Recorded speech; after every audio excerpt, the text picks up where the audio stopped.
Welcome to another episode of the Exhale Podcast, a candid conversation about current matters relating to respiratory diagnostic and lung health. Your hosts are Mark Russell, Marketing Communications Manager, and Troy Pridgeon, Executive Vice President of Sales and Operations for Vitalgraph North America, a global leader in respiratory diagnostics. We have a heartwarming interview today with Courtney Turcotte Bond, an author of a book called Breathtaking, The Powerful, Fragile, and Future of Our Extraordinary Lungs, based on her experience with a student who has cystic fibrosis. Well, Courtney, welcome to our podcast. Thank you so much for having me. Please give us a little bit of background on yourself, education, experience, and what's your current responsibilities?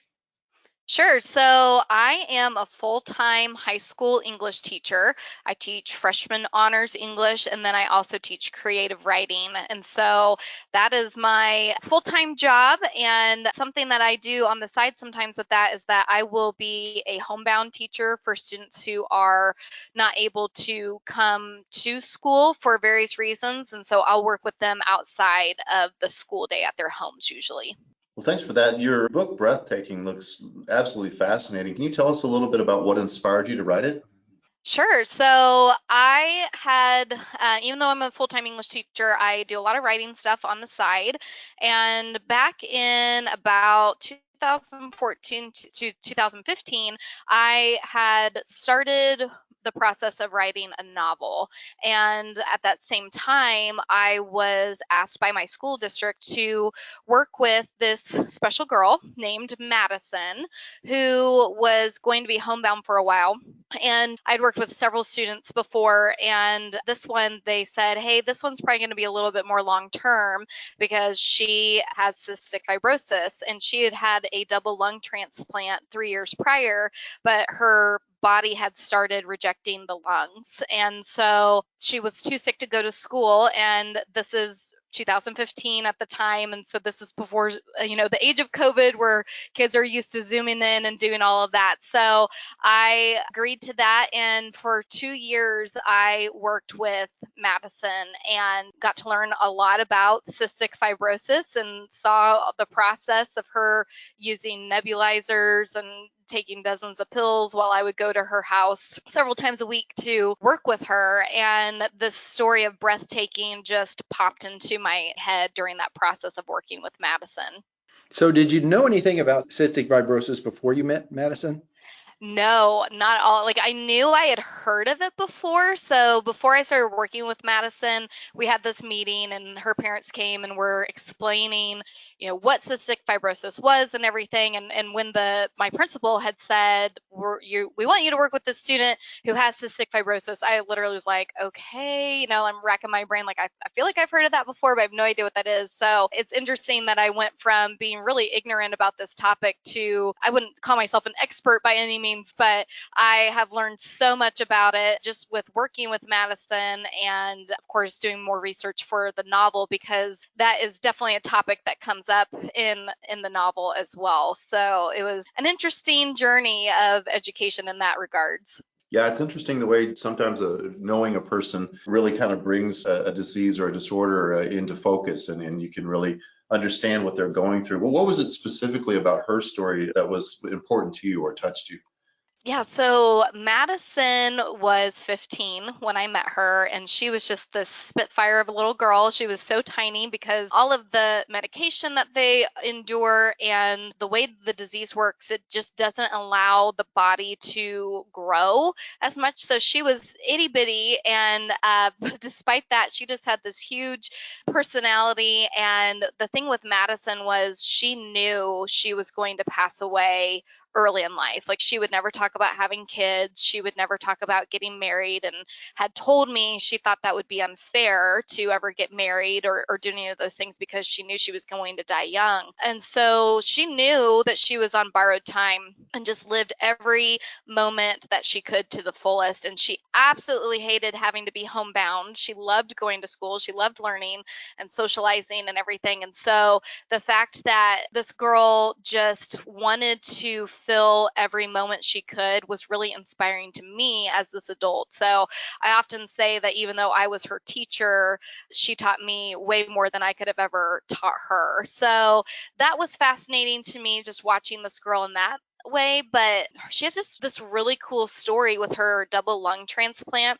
So the donor for Madison was a high school senior from Mississippi, and we are from Topeka, Kansas. And so when Madison was about 12, she was told she was so sick with cystic fibrosis that she most likely was not going to see her 13th birthday. And so her pulmonologist said, you might want to think about getting a double lung transplant. So she and her mom moved to St. Louis, and they put her at the top of the donor list. And they were there because the St. Louis Children's Mercy Hospital is like the place you want to be. It's like the donor hub of the Midwest. And so they moved there so that if a donation came in that was a match, so that she could have the surgery right away and have the procedure. So anyways, they moved to St. Louis, and the person who matched up with her was this special kid from Mississippi who just had a freak accident playing touch football with some of his baseball team members for a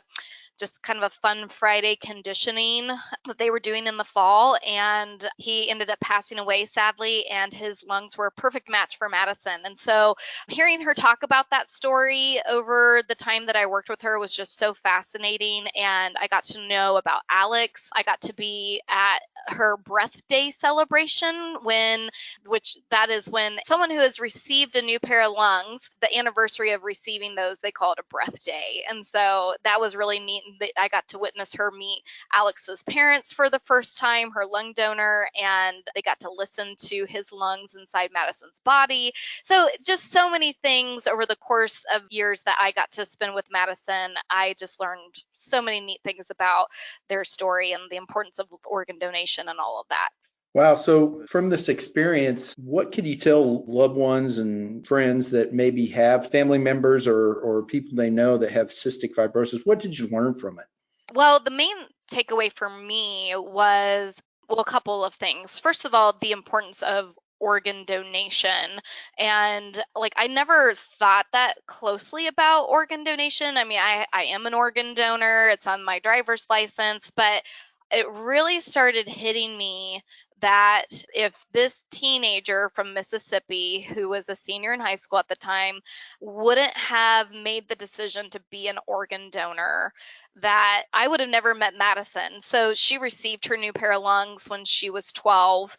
I met her when she was 15. And if Alex wouldn't have done that, she would have passed away. And I would have never had the opportunity to meet this girl and have her inspire me. So that's something that it's a major message that I wanted to use my book to be a tool for, to let people know how important that is. And also, like I said before, with Madison, knowing that she was on limited time, most teenagers don't think that way. They think, and I've been a teacher for almost 20 years, and most teenagers and most people in general just think they're gonna live forever. They just don't have that death day on their mind, and Madison did. And so she didn't take any minute for granted, and every breath that she took, she didn't take it for granted. And so that's something that I also wanted to have be part of my novel and to be a message for other people. And Madison was just so neat. When she was in high school, the days that she was able to come, she just wanted to be involved in everything. She was I believe it was like the secretary or the vice president or something of her senior class. And she was the president of this club that encourages kids to make good decisions. And she was really against, tobacco use and things like that. Like, why would people purposely damage their lungs when she had these lungs that she would give anything to breathe normally for? So those are the things that I want to get across and help people who do have cystic fibrosis or those families that are touched by this horrible disease to get that message across too, and hopefully someday find a cure for it. I tell you what, organ donating is so important. And you're right. You really don't know how much it affects people by checking that box for your driver's license. I've been doing it since I started driving. It's an easy thing to do and say, but you have no idea how it affects people and will affect people. It's a planning tool for helping people down the line. That's for sure. Yeah, absolutely. And it's just a way to have your life not, or the death not be in vain. And over this process of writing this book, I've gotten to meet Alex's family. So Alex, again, was the person who donated his lungs to Madison. And he was, in the course of his death, he was able to save 5 different lives. And his mom in particular has been really good about being in contact with all of the recipients of his organs. And losing a child, I can't even imagine. But this is some way that she feels like his life has gone on by being able to save these other people, and this really unique connection between the donor's family and the recipient's families.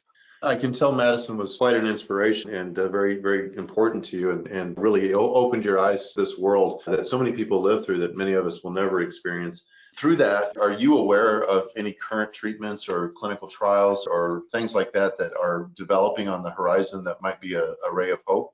Yeah, one benefit of publishing my novel back in 2020 was just being really ingrained in the cystic fibrosis community and getting to meet people in that community besides Madison. And there is a drug that came out recently, I want to say 2020, 2021, something like that, that has been really beneficial for people who have cystic fibrosis. Off the top of my head, I can't remember what it's called. But one of the unfortunate things about that is that you have to, it doesn't work for everybody. And I'm not an expert on it, but I know you have to be a good match for this particular drug. And so while some people, it's been better for them, it doesn't work for everyone. So it's really important to me that this is something that gets the attention that it deserves and it gets the funding that it deserves, so that someday we can find a cure for everyone with CF, whether they have a certain strain or how severe it is or whatever. Well, let's help people find out where to get your book. Where can they find it? And then perhaps what project do you have next? Yes, the book can be found just about anywhere you buy books. Amazon, of course, Barnes and Noble.